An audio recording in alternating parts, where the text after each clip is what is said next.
Hello everyone, I am Mayank Bhatia and welcome back to my channel. तो आज की video में आपको कराऊंगा चैप्टर 2 इलेक्ट्रोकेमिस्ट्री के इंपॉर्टेंट पीवाईक्यू क्वेश्चन जो कि आपके हाफ ईयरली एग्जाम के लिए बेनिफिशियल होंगे। तो इस पीडीएफ का लिंक नीचे डिस्क्रिप्शन में दिया हुआ है, आप वहां से पीडीएफ को डाउनलोड करके इस पीडीएफ में आपको सभी पीवाईक्यू और एमसीक्यू क्वेश्चन दिए हुए हैं, वहाँ पर जाकर आप क्वेश्चन की प्रैक्टिस कर सकते हैं और एग्जाम में अच्छे मार्क्स ला सकते हैं। तो फर्स्ट क्वेश्चन जो है हमारा इलेक्ट्रोकेमिस्ट्री में वो है 1 मार्क क्वेश्चन। इसमें आपको गैल्वेनिक सेल को रिप्रेजेंट करना है। Represent the galvanic cell in which reaction, जो रिएक्शन हमें दिया है zinc plus copper 2 positive is equal to gives zinc 2 positive plus copper. तो आपको सबसे पहले इसको रिप्रेजेंट करना है। तो रिप्रेजेंट कैसे करेंगे? रिप्रेजेंट के लिए हम आंसर में देखते हैं। तो गैल्वेनिक सेल सबसे पहले आ जाएगा आपका एनोड यानी जिंक 2 पॉजिटिव, फिर साल्ट ब्रिज आता है आपका, जैसे कि आपको रिप्रेजेंट में पता है।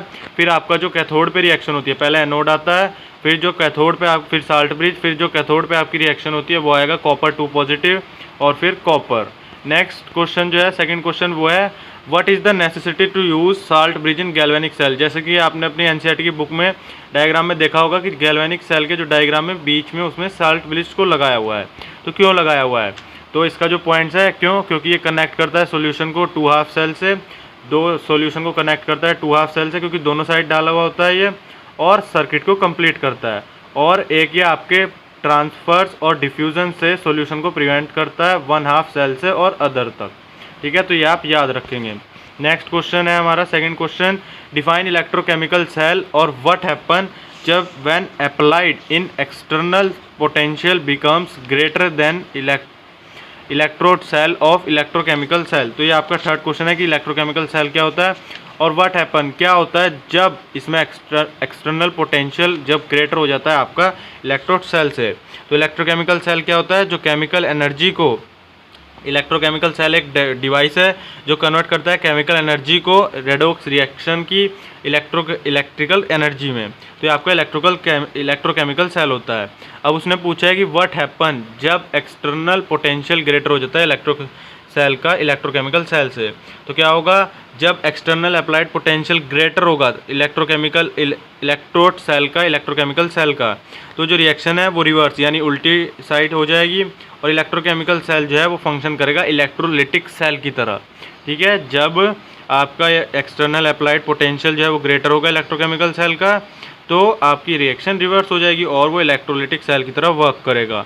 नेक्स्ट क्वेश्चन है अब हमारा, using electrode potential of X and Y predict करो कौन सा बेटर है coating of surface of iron rust से बचाने के लिए और क्यों है।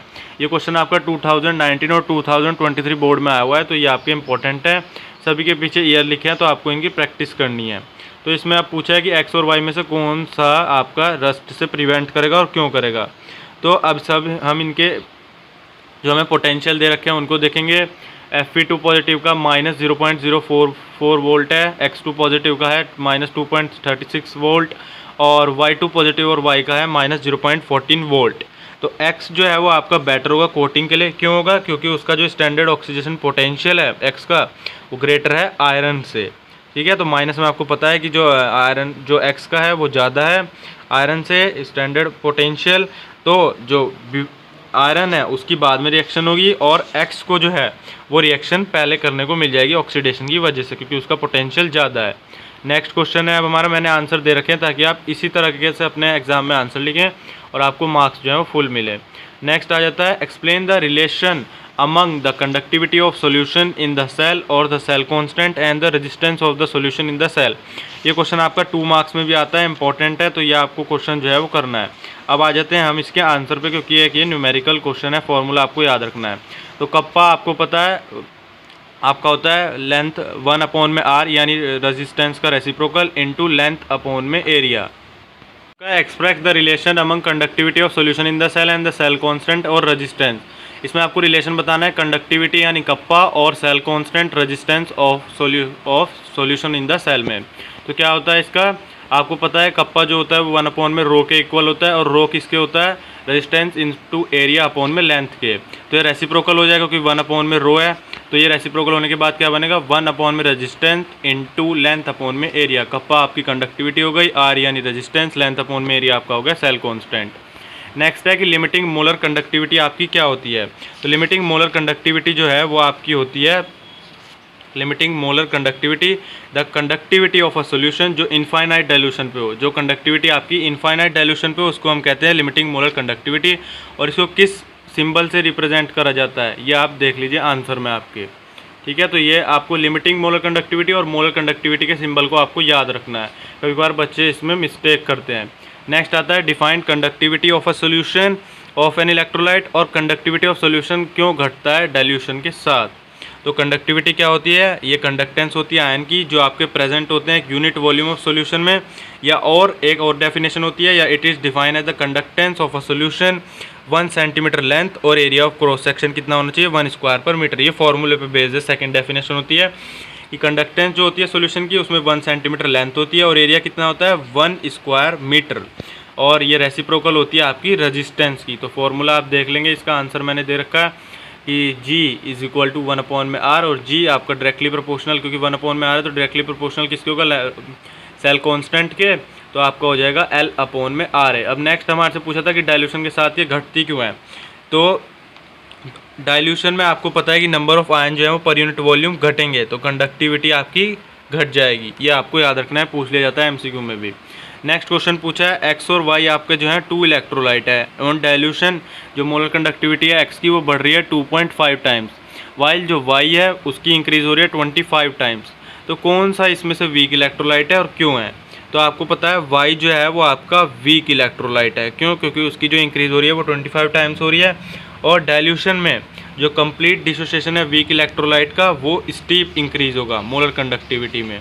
और स्ट्रॉन्ग इलेक्ट्रोलाइट के केस में कैसा होता है आपका एकदम से कंडक्टिविटी जो है वो इतनी ज़्यादा नहीं बढ़ पाती है। तो ये आपने आंसर देख लिया, ये रहा आपका आंसर, इसमें दे रखा है मैंने, आप आंसर देख लीजिएगा कि वाई जो है वो आपका वीक इलेक्ट्रोलाइट है, डाइल्यूशन जो है वो complete dissociation of weak electrolyte का एकदम स्टीप इंक्रीज होता है जो आपने देख लिया। और जो आपका स्ट्रॉन्ग इलेक्ट्रोलाइट का होता है वो इतना स्टीप राइज नहीं हो पाता, जैसे KCl हो गया, और आपका जो वीक इलेक्ट्रोलाइट है वो है CH3COOH। ये डायग्राम आपको याद रखना है। नेक्स्ट क्वेश्चन है अब आपको explain the graph the variation of molar conductivity of strong electrolyte with dilution. अब आपको ग्राफ बताना है मोलर कंडक्टिविटी का स्ट्रॉन्ग इलेक्ट्रोलाइट के डाइल्यूशन के साथ। तो ग्राफ आपको दे दिया है, ये ग्राफ आपको याद रखना है। अब हम बताते हैं रिलेशनशिप का। तो रिलेशनशिप की अगर मैं बात करूँ, जो स्ट्रॉन्ग इलेक्ट्रोलाइट होते हैं वो कम्प्लीटली आयोनाइज हो जाते हैं कंसनट्रेशन में। तो स्ट्रॉन्ग इलेक्ट्रोलाइट के लिए जो आपकी मोलर कंडक्टिविटी है वो इंक्रीज़ होगी स्लोली डाइल्यूशन के साथ, और कंडक्टिविटी आपकी डिक्रीज़ होगी और मोलर कंडक्टिविटी आपकी इंक्रीज़ होगी। तो इफ़ सॉल्यूशन, अगर आपका सॉल्यूशन जो है वो डाइल्यूटेड है तो कंसंट्रेशन आपकी घट जाएगी, और जैसी आपकी आयनिक कंसंट्रेशन घटेगी मोलर कंडक्टिविटी बढ़ेगी और कंसंट्रेशन घट जाएगी। तो आपको ध्यान रखना है मोलर कंडक्टिविटी बढ़ेगी डाइल्यूशन में और कंडक्टिविटी आपकी घटेगी, ये आपको याद रखना है। नेक्स्ट क्वेश्चन है आपका define conductivity and molar conductivity for the solution of an electrolyte की कंडक्टिविटी क्या है और मोलर कंडक्टिविटी, दोनों की मैंने आपको डेफिनेशन आपको बता दी है, और इनके वेरिएशन के बारे में बताना है कि डाइल्यूशन के साथ, ये भी मैंने आपको क्वेश्चन बता दिया है, बार बार आया हुआ है तो आपको करना है। नेक्स्ट क्वेश्चन आता है कोलरोज लॉ क्या होता है आपका, स्टेट कोलरोज लॉ, और why does conductivity of solution, conductivity of solution क्यों घटती है। तो कंडक्टिविटी ऑफ सॉल्यूशन मैंने आपको बता दिया, number of ion per unit घट जाएंगे आपके। और कोलरोज लॉ क्या होता है, कोलरोज लॉ आपका होता है, कोलरोज लॉ की डेफिनेशन स्टेट करता है जो लिमिटिंग मोलर कंडक्टिविटी होती है आपकी इलेक्ट्रोलाइट की वो सम होती है, यानी सभी का सम होती है, जो कि आपके कंट्रीब्यूशन होते हैं आयन और एनायन का, जो भी आपके कंट्रीब्यूट होते हैं आयन और कैटायन की लिमिटिंग मोलर कंडक्टिविटी का सम होती है। कोलरोज लॉ ये स्टेट करता है, ठीक है। आपकी लिमिटिंग मोलर कंडक्टिविटी होती है इलेक्ट्रोलाइट की, वो सम होता है सभी कैटायन और एनायन की कंट्रीब्यूशन का इलेक्ट्रोलाइट के। तो नेक्स्ट ये आंसर मैंने दे रखा है, आंसर आप देख लेंगे और ऐसे ही रिप्रेजेंट करेंगे। और मैंने कंडक्टिविटी का आपको बता दिया कि नंबर ऑफ आयन पर यूँ घट जाते हैं, ये मैंने आपको उसका ऊपर जो क्वेश्चन आपको दे रखा था वो भी बता दिया रिलेशनशिप का। अब आते हैं relation among cell constant, resistance in the cell और कंडक्टिविटी, और how is the molar conductivity of solution related to it conductivity. तो 10 नंबर का क्वेश्चन है। जो रेजिस्टेंस होता है आपका वो डायरेक्टली प्रोपोर्शनल होता है लेंथ के, और इन्वर्सली प्रोपोर्शनल होता है आपका एरिया के। तो R इज इक्वल टू किसके हो गया, रो बाय L अपॉन में A। अब आपको रो भी पता है कि क्या होता है, रजिस्टिविटी होती है जो कि रेसिप्रोकल होती है, तो वो आपका हो जाएगा RA अपॉन में L के, यानी length resistance into area upon में L। अब कंडक्टिविटी आपको पता है रेसिप्रोकल होती है रजिस्टिविटी की, तो अब रेसिप्रोकल हो जाएगा। तो फॉर्मूला क्या बनेगा, 1/r इंटू एल अपॉन में ए, और एल अपॉन में ए आपका क्या होता है सेल कांस्टेंट, तो यहाँ पर आ जाएगा जी स्टार। ये रिलेशनशिप इंपॉर्टेंट है, ये आप जरूर करके जाएंगे। नेक्स्ट क्वेश्चन है, अब उसने पूछा था मोलर कंडक्टिविटी के साथ कैसे रिलेशनशिप करती है, तो ये आपका फॉर्मूला है मोलर कंडक्टिविटी का कप्पा इंटू 1000 अपॉन में ये मोलैरिटी। तो इसके फॉर्मूले याद रखें, इस पर बेस्ड आपके न्यूमेरिकल आते हैं, अभी मैं न्यूमेरिकल वाली वीडियो में करवाऊंगा। Next, write the name of the cell, जो आपका यूज़ होता है जनरली यूज होता है हियरिंग एड्स में, और राइट उसकी आपको रिएक्शन लिखनी है कि कौन सा सेल जो है वो आपका यूज़ होता है हियरिंग एड्स में, और उसकी रिएक्शन लिखनी है। तो वो होता है आपका मर्करी सेल। सेल रिएक्शन आपको सारी करनी है सभी सेल्स की, और कौन सा सेल किस चीज़ में यूज़ हो रहा है एग्जाम्पल वो आपको याद रखना है। तो वो आपका होता है मर्करी सेल, और रिएक्शंस मैंने आपको दे रखी हैं जो कि आपको करनी है, और एनोड पे क्या होती है और कैथोड पे क्या होती है। Next, write the name of the cell, जो जनरली यूज़ होता है ट्रांजिस्टर्स में, और उसकी रिएक्शन सभी की आपको याद करनी है। तो लीलेंच सेल होता है वो आपका, जो कि कॉमनली यूज़ होता है आपका ट्रांजिस्टर में, और रिएक्शन मैंने आंसर में दे रखी है। फ्रॉम द गिवन आपको सेल के नेम दे दिया, आपको कौन सा किस चीज़ में यूज़ होता है ये आपको बताना है। तो हियरिंग एड्स तो मैंने आपको बता दिया mercury cell, Apollo space program में आपका होता है फ्यूल सेल, और ऑटोमोबाइल्स और इन्वर्टर में आपका होता है लेड स्टोरेज सेल, और जिसकी लॉन्ग लाइफ नहीं होती वो आपका होता है ड्राई सेल। तो ये आपको याद रखना है। नेक्स्ट, आंसर मैंने दे रखे हैं, सभी आंसर आप अच्छे से करें, और सभी की सेल रिएक्शंस आपको जो है वो अच्छे से करनी है। What type of a battery is the lead storage battery, को किस टाइप की आपकी लेड स्टोरेज बैटरी है, और आपको रिएक्शन लिखनी है। एंड द ओवरऑल रिएक्शन जो अकरिंग हो रही है लेड स्टोरेज बैटरी में जब करंट ड्रॉन होगा तब, क्योंकि इसमें आपकी दो होती है, चार्ज में और रिचार्जिंग में, और नॉट रिचार्जिंग में। तो दो रिएक्शन होती है आपकी, वो आपको करनी है जब रिचार्ज हो रही हो बैटरी और जब नहीं हो रही हो, तो आपको ओवरऑल रिएक्शन दोनों में बतानी पड़ेगी। तो लेड स्टोरेज बैटरी जो है वो सेकेंडरी सेल की बैटरी है, इसको रिचार्ज करा जाता है जब इसमें से डायरेक्ट करंट जो है वो पास होता है। इसको हम रीयूज़ भी कर सकते हैं क्योंकि ये रिचार्जेबल बैटरी है, और आपकी ऑटोमोबाइल में भी यूज़ होती है, ये आपको पता है। अब रिएक्शन आपको करनी है। जो लेड स्टोरेज में होता है, एनोड जो है वो स्पॉन्जी लेड का बना होता है, और कैथोड जो है वो आपका ग्रिड ऑफ लीड पैक्ड का होता है, लीड ऑक्साइड का। तो आपको ये आंसर मैंने दे रखा है, और एक आपको कोरोजन की रिएक्शन याद करनी है, वो भी आपका इंपॉर्टेंट क्वेश्चन है 15 नंबर का। अब given example of fuel cell, और इसकी आपको रिएक्शन लिखनी है। तो फ्यूल सेल क्या होता है आपका, एक एग्जांपल देना कि किस चीज़ में यूज़ होता है आपका फ्यूल सेल।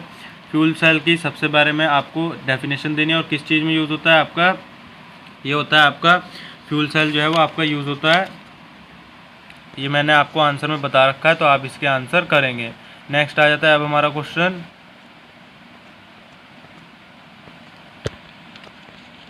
ये आंसर मैंने आपको बता दिया है। नेक्स्ट है अब आपका ये क्वेश्चन इंपॉर्टेंट है, in the plot of molar conductivity square root of concentration this और following curves are obtain from, जो following curves are obtain from A and B. अब आपको आपका ग्राफ दे दिया, predict the nature of A और B, ए के बारे में बताना है और आपको बी के बारे में बताना है। अभी ये ग्राफ हम पीछे करके आए हैं, तो आप इसका आंसर दे सकते हैं। ये आपका 32 का बी पार्ट है, 32 क्वेश्चन नहीं दे रखा है, तो जो भी न्यूमेरिकल है वो मैं आपको क्वेश्चन करवाऊंगा अभी बाद में, न्यूमेरिकल में इस वीडियो में नहीं करवा रहा हूँ। तो ए जो है वो आपका स्ट्रॉन्ग इलेक्ट्रोलाइट है, और बी जो है वो आपका वीक इलेक्ट्रोलाइट है। जैसे कि मैंने आपको बताया था कि ए वाले में स्टीप इंक्रीज नहीं आता है इतना, लेकिन वीक इलेक्ट्रोलाइट में एकदम से स्टीप इंक्रीज आपका आ जाता है। What happen when extrapolation of molar conductivity to concentration approaching zero of electrolyte है, वो पूछ रहा है अब आपकी क्या हैपन होगा जब हम मोलर कंडक्टिविटी को एक्स्ट्राप्लोट करेंगे और जो कंसंट्रेशन है वो हमारी जीरो पे चली जाएगी ए बी की। तो स्ट्रॉन्ग इलेक्ट्रोलाइट के लिए जो आपकी मोलर कंडक्टिविटी है वो एकदम से हाई हो जाएगी डाइल्यूशन में, तो आपकी जो वो मोलर कंडक्टिविटी है वो जीरो पे आ जाएगी। वीक इलेक्ट्रोलाइट के लिए मोलर कंडक्टिविटी एकदम से इंक्रीज़ करेगी शार्पली नियर हाई डाइल्यूशन, तो एक्स्ट्रापोलेशन जो है वो नहीं हो पाएगा जीरो के इक्वल, लेकिन आपका स्ट्रॉन्ग इलेक्ट्रोलाइट में वो जीरो के इक्वल हो जाएगा। तो आई होप आपको वीडियो अच्छी लगेगी। ये डेफिनेशंस आपको सभी याद करनी है मोलर कंडक्टिविटी की, और फैराडे लॉ आपको सभी याद, दोनों लॉ आपको याद करने इंपॉर्टेंट है। और आई होप आपको वीडियो अच्छी लगी होगी। Thank you for watching the video, like share and subscribe my channel.